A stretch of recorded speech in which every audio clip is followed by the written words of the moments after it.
أَوَلَمْ يَهْدِ لِلَّذِينَ يَرِثُونَ الْأَرْضَ مِن بَعْدِ أَهْلِهَا أَن لَّوْ نَشَاءُ أَصَبْنَاهُم بِذُنُوبِهِمْ وَنَطْبَعُ عَلَى قُلُوبِهِمْ فَهُمْ لَا يَسْمَعُونَ۔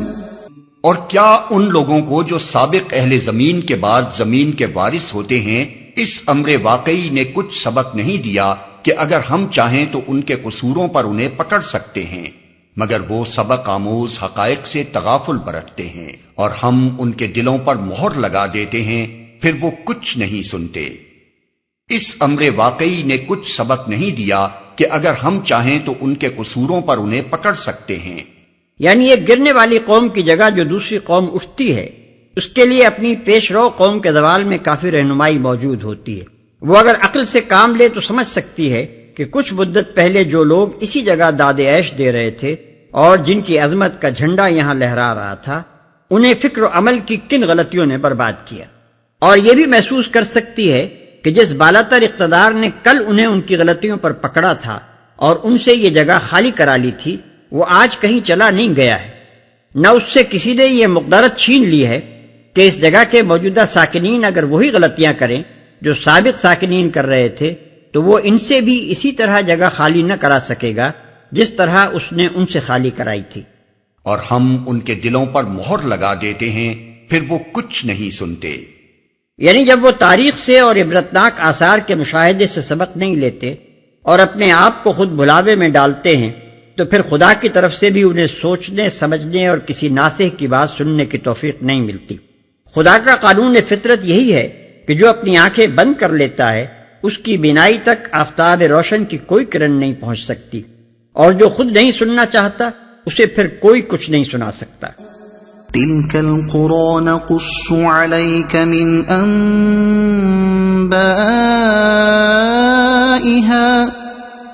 وَلَقَدْ جَاءَتْهُمْ رُسُلُهُم بِالْبَيِّنَاتِ فَمَا كَانُوا لِيُؤْمِنُوا بِمَا كَذَّبُوا مِن قَبْلُ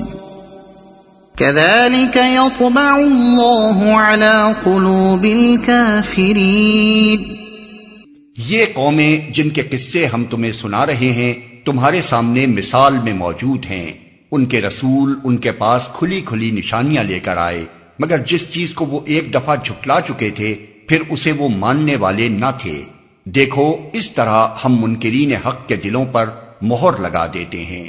پچھلی آیت میں جو ارشاد ہوا تھا کہ ہم ان کے دلوں پر مہر لگا دیتے ہیں پھر وہ کچھ نہیں سنتے، اس کی تشریح اللہ تعالیٰ نے اس آیت میں خود فرما دی ہے۔ اس تشریح سے یہ بات واضح ہو جاتی ہے کہ دلوں پر مہر لگانے سے مراد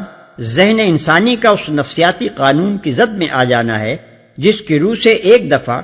جاہلی تعصبات یا نفسانی اغراض کے بنا پر حق سے منہ موڑ لینے کے بعد پھر انسان اپنی ضد اور حق دھرمی کے الجھاؤ میں الجھتا ہی چلا جاتا ہے، اور کسی دلیل، کسی مشاہدے اور کسی تجربے سے اس کے دل کے دروازے قبول حق کے لیے نہیں کھلتے۔ وَمَا وَجَدْنَا لِأَكْثَرِهِم مِّنْ عَهْدٍ وَإِن وَجَدْنَا أَكْثَرَهُمْ لَفَاسِقِينَ۔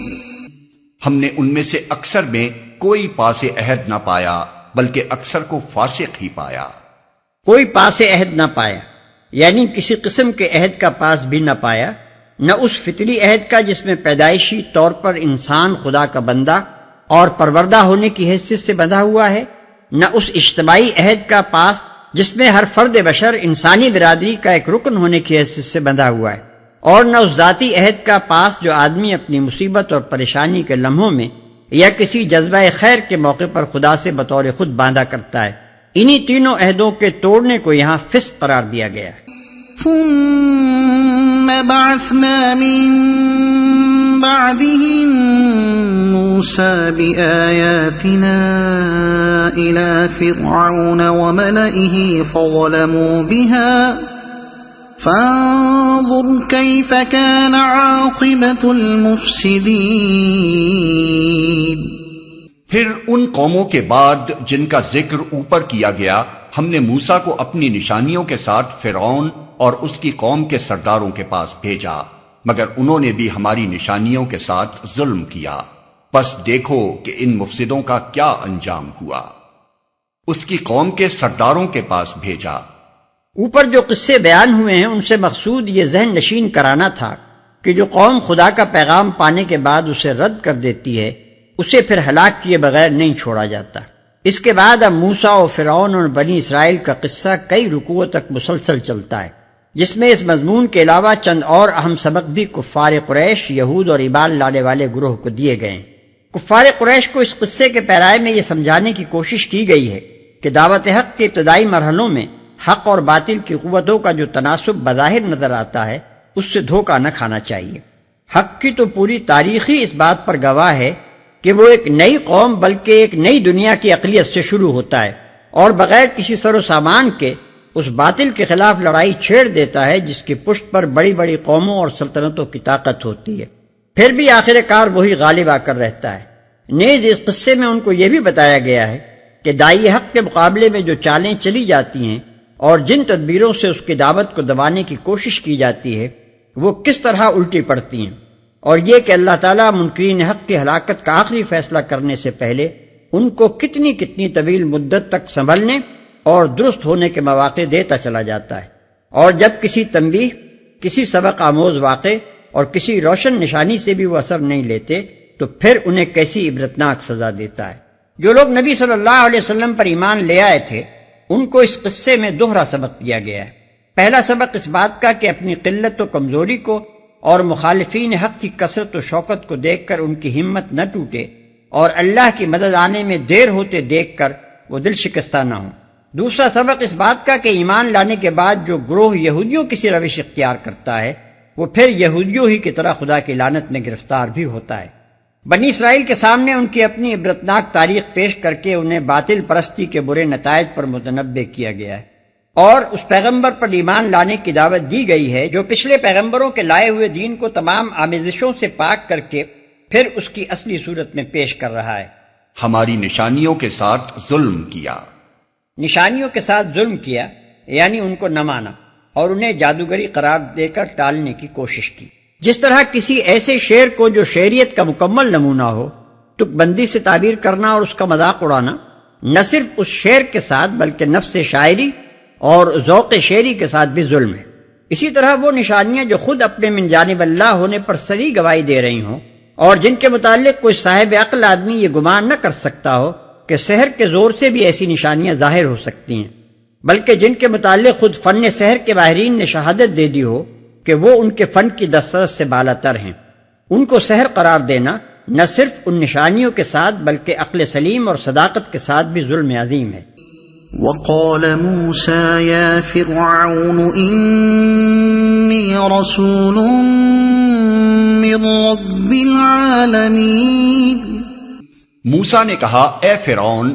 میں کائنات کے مالک کی طرف سے بھیجا ہوا آیا ہوں۔ لفظ فرعون کے معنی ہے سورج دیوتا کی اولاد۔ قدیم اہل مصر سورج کو جو ان کا مہادیو یا رب اعلیٰ تھا را کہتے تھے اور فرعون اسی کی طرف منسوب تھا۔ اہل مصر کے اعتقاد کی روح سے کسی فرمانروا کی حاکمیت کے لیے اس کے سوا کوئی بنیاد نہیں ہو سکتی تھی کہ وہ را کا جسمانی مظہر اور اس کا ارضی نمائندہ ہو۔ اسی لیے ہر شاہی خاندان جو مصر میں برسر اقتدار آتا تھا اپنے آپ کو سورج بنسی بنا کر پیش کرتا، اور ہر فرمانروا جو تقدشی ہوتا فرعون کا لقب اختیار کر کے باشندگان ملک کو یقین دلاتا کہ تمہارا رب اعلیٰ یا مہادیو میں ہوں۔ یہاں یہ بات اور جان لینی چاہیے کہ قرآن مجید میں حضرت موسیٰ علیہ السلام کے قصے کے سلسلے میں دو فرعونوں کا ذکر آتا ہے، ایک وہ جس کے زمانے میں آپ پیدا ہوئے اور جس کے گھر میں آپ نے پرورش پائی، دوسرا وہ جس کے پاس آپ اسلام کی دعوت اور بنی اسرائیل کی رہائی کا مطالبہ لے کر پہنچے اور جو بالآخر غرق ہوا۔ موجودہ زمانے کے محققین کا عام اعلان اس طرف ہے کہ پہلا فرعون رامسس دوم تھا جس کا زمانہ حکومت 1292 سے 1225 قبل مسیح تک رہا، اور دوسرا فرعون جس کا یہاں ان آیات میں ذکر ہو رہا ہے منفتح یا منفتح تھا، جو اپنے باپ رامسس دوم کی زندگی ہی میں شریک حکومت ہو چکا تھا اور اس کے مرنے کے بعد سلطنت کا مالک ہوا۔ یہ قیاس بظاہر اس لحاظ سے مشتبہ معلوم ہوتا ہے کہ اسرائیلی تاریخ کے حساب سے حضرت موسیٰ علیہ السلام کی تاریخ وفات 1272 قبل مسیح ہے، لیکن بہرحال یہ تاریخی قیاسات ہی ہیں اور مصری، اسرائیلی اور عیسوی جنتریوں کے تطابق سے بالکل صحیح تاریخوں کا حساب لگانا مشکل ہے۔ حقیق علی ان لا اقول علی اللہ الا الحق قد جئتکم ببینۃ من ربکم فارسل معی بنی اسرائیل۔ میرا منصب یہی ہے کہ اللہ کا نام لے کر کوئی بات حق کے سوا نہ کہوں۔ میں تم لوگوں کے پاس تمہارے رب کی طرف سے صریح دلیل ماموریت لے کر آیا ہوں، لہذا تو بنی اسرائیل کو میرے ساتھ بھیج دے۔ حضرت موسیٰ علیہ السلام دو چیزوں کی دعوت لے کر فرعون کے پاس بھیجے گئے تھے، ایک یہ کہ وہ اللہ کی بندگی یعنی اسلام قبول کرے، دوسرے یہ کہ بنی اسرائیل کی قوم کو جو پہلے سے مسلمان تھی اپنے پنجہ ظلم سے رہا کر دے۔ قرآن میں ان دونوں دعوتوں کا کہیں یکجا ذکر کیا گیا ہے اور کہیں موقع و محل کے لحاظ سے صرف ایک ہی کے بیان پر اکتفا کیا گیا ہے۔ قال ان كنت جئت بآية فأت بها ان كنت من الصادقين فألقى عصاه فإذا هي ثعبان مبين ونزع يده فإذا هي بيضاء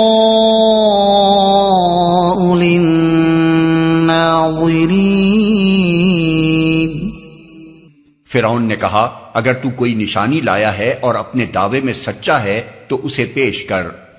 موسیٰ نے اپنا عصا پھینکا اور یکا یک وہ ایک جیتا جاگتا اژدہا تھا۔ اس نے اپنی جیب سے ہاتھ نکالا اور سب دیکھنے والوں کے سامنے وہ چمک رہا تھا۔ یہ دو نشانیاں حضرت موسیٰ علیہ السلام کو اس امر کے ثبوت میں دی گئی تھیں کہ وہ اس خدا کے نمائندے ہیں جو کائنات کا خالق اور فرما روا ہے۔ جیسا کہ اس سے پہلے بھی ہم اشارہ کر چکے ہیں، پیغمبروں نے جب کبھی اپنے آپ کو فرستادہ رب العالمین کی حیثیت سے پیش کیا تو لوگوں نے ان سے یہی مطالبہ کیا کہ اگر تم واقعی رب العالمین کے نمائندے ہو تو تمہارے ہاتھوں سے کوئی ایسا واقعہ ظہور میں آنا چاہیے جو قوانین فطرت کی عام روش سے ہٹا ہوا ہو اور جس سے صاف ظاہر ہو رہا ہو کہ رب العالمین نے تمہاری صداقت ثابت کرنے کے لیے اپنی براہ راست مداخلت سے یہ واقعہ نشانی کے طور پر صادر کیا ہے۔ اسی مطالبے کے جواب میں انبیاء نے وہ نشانیاں دکھائی ہیں جن کو قرآن کی اصطلاح میں آیات اور متکلمین کی اصطلاح میں معجزات کہا جاتا ہے۔ ایسے نشانات یا معجزات کو جو لوگ قوانین فطرت کے تحت صادر ہونے والے عام واقعات قرار دینے کی کوشش کرتے ہیں، وہ در حقیقت کتاب اللہ کو ماننے اور نہ ماننے کے درمیان ایک ایسا موقف اختیار کرتے ہیں جو کسی طرح معقول نہیں سمجھا جا سکتا، اس لیے کہ قرآن جس جگہ صریح طور پر خارق عادت واقعے کا ذکر کر رہا ہو وہاں سیاق و سباق کے بالکل خلاف ایک عادی واقعہ بنانے کی جدوجہد محض ایک بھونڈی سخن سازی ہے جس کی ضرورت صرف ان لوگوں کو پیش آتی ہے جو ایک طرف تو کسی ایسی کتاب پر ایمان نہیں لانا چاہتے جو خارق عادت واقعات کا ذکر کرتی ہو اور دوسری طرف آبائی مذہب کے پیدائشی معتقد ہونے کی وجہ سے اس کتاب کا انکار بھی نہیں کرنا چاہتے جو فی الواقع خارق عادت واقعات کا ذکر کرتی ہے۔ معجزات کے باب میں اصل فیصلہ کن سوال صرف یہ ہے کہ آیا اللہ تعالیٰ نظام کائنات کو قانون پر چلا دینے کے بعد معطل ہو چکا ہے اور اب اس چلتے ہوئے نظام میں کبھی کسی موقع پر مداخلت نہیں کر سکتا، یا وہ بالفعل اپنی سلطنت کی زمام تدبیر و انتظام اپنے ہاتھ میں رکھتا ہے اور ہر آن اس کے احکام اس سلطنت میں نافذ ہوتے ہیں